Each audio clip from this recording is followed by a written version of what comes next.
How's it going, everybody? This is the Nitty Gritty. My name is Chad. With me, as usual, is Leonard, and this is a show about pro wrestling. And we do random match reviews here, where one of us sends the other person any match that they feel like sending them. And in this case, Leonard, I had been looking for a couple different matches to watch. hmm A lot of times, matches I send you are not matches I necessarily like. I stumble upon, or matches like I hear about somehow, and I want to watch myself. So Yeah. I'm like, oh, I'll send this to you. I wanted to send you a match from Evolve between Walter slash Gunther and Keith Lee uh, Okay.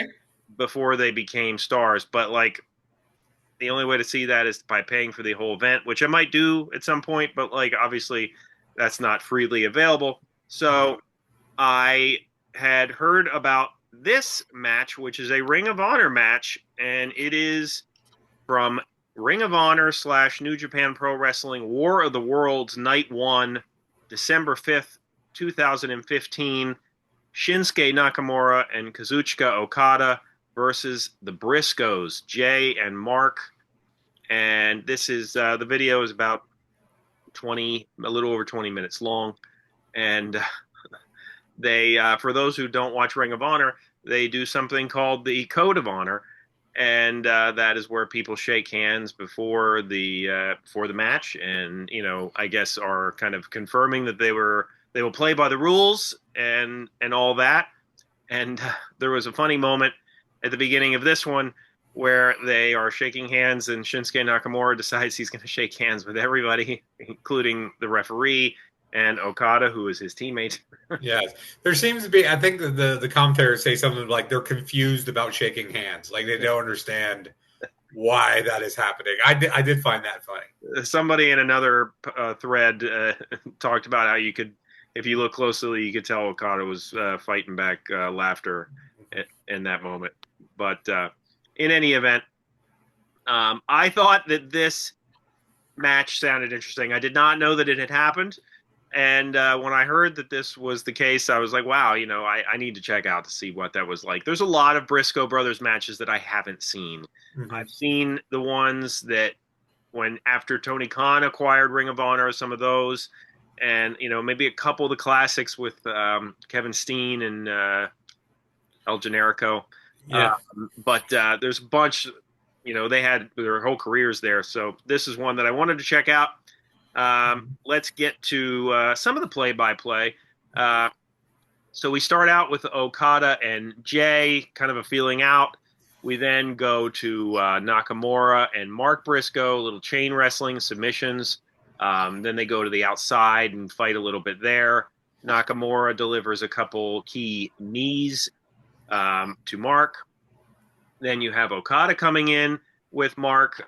He does a pretty quick low drop kick. They then start to kind of corner Mark between the two of them a little bit. Jay is eventually tagged in to get some punches in and so forth. Okada is then tagged in. He gets a DDT to Jay. Then there is a kick and a bit of like a senton to Mark. They do the Briscoes do some tag team work via clothesline. They start to isolate Okada a little bit. Mark gets a suplex to Okada, and then has a sleeper hold applied by Jay. Okada does his patented neck breaker. Nakamura is tagged in. Jay and Nakamura kind of fight back and forth. There's what they refer to on commentary, inside out suplex by Nakamura. Then we have both sides tagging at the same time. Okada applies a submission to Mark. Jay is thrown outside. The Briscoes continue to do a little bit more teamwork. Then Okada does his drop kicks.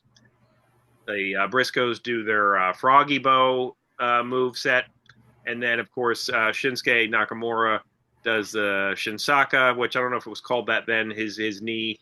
And Okada, of course, gets the Rainmaker for the win, which, I kind of figured that if you had these guys as guests, that they would be the winners.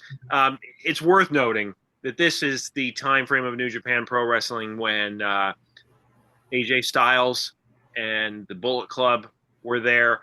Nakamura and Okada were very much becoming more popular. Like these are the guys that really started to kind of elevate the popularity of New Japan Pro Wrestling. So yeah, like I said, kind of a short and sweet match in that way. But Leonard, why don't you tell me what you thought? Well, I knew the commentary had mentioned a couple times that Jay had not been pinned or submitted in 2 years, so I knew Yeah, he was eating. he was the world champion, I think they said at this Yeah, point. so I knew he was eating the loss, and probably to Okada. I really like this because it was modern sort of moves and a modern sensibility, but it was using the traditional Southern wrestling tag team formula. Right. Because you start out with parity between the two. You establish they're very equal with each other, and then you have a heat segment. I believe it was Jay that took the heat segment, and then as Cornette would call this, Jim Cornette would call this is the extended formula because you have 2 heat segments because then Okada gets heat on him, Right. and then the finishing sequence is a little long because it is where everybody has to hit crazy moves and get near falls. So that was a little long for me, but I really liked a lot of what the Briscoes were doing with their double team moves. There was one move that they did was very simple, where I believe it was Jay whipped Nakamura into the corner, and then avalanched him and whipped him out into Mark getting a clothesline on him, and it was all one smooth motion. It was like a director, like at the beginning of Boogie Nights, where it's all one shot with no cuts. Right. That move was like one solid move with no cuts.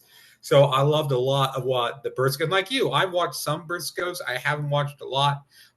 Jim Cornette loves the Briscoes, if that tells you anything. So I really enjoyed this match. I think it was a great use of a certain formula, updating it for the time period. I like the chemistry that both teams had, and I like the chemistry they had with each other. I would go probably 3.25 stars, maybe 3.5. Yeah, I'd probably go 3.5. Just to add some thoughts here, like I like this match overall as well. I would say is like some of the comments I saw in other threads, like is that some of these guys, like maybe if you've seen any of the New Japan stuff or any of the Briscoes other stuff, like there's a little bit of phoning it in here. But like having said that, phoning it in from this group, right? Still an awesome match. Hey, it's like Emmett Smith said when he went to the Cardinals. Maybe I lost a step, but it was a step nobody else had.